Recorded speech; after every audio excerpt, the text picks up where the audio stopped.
Your question, are you aware, is a horrible question. I work with CFOs and CEOs, and I'm always afraid they're rolling my eyes when I go, "Are you aware?"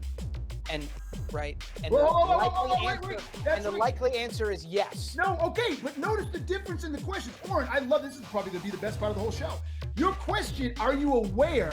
is a horrible question, and I don't. No. I call those self-diagnosing questions.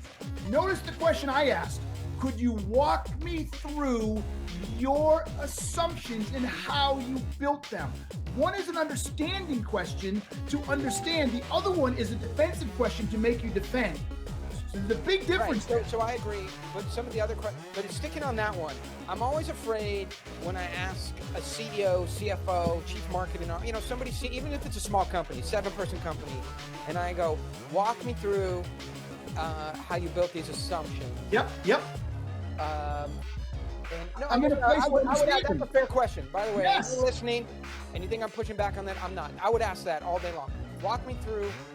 Well, I would ask it differently. That's fine, but the bottom line is I want to understand. That's a question I would ask. Yeah. I would just say, I'm sorry. Like, I'm scratching my ass right here. What? I'm looking at this, and I can't pattern match to anything that makes sense in human history. How do you get to through what McKinsey white paper, 21-year-old first job after Stanford came up with this stuff? Because give me their number. I want to call those guys, tell them never to talk to you again. Like, where is this coming from? So I would just... That's style. That's your style. But I agree with the question. Where is this coming from? Yep. Okay. Yep. So give me some of the other sort of... Here's the key piece, but this is the really key piece, Oren. My next question is going to literally be based on what they tell me.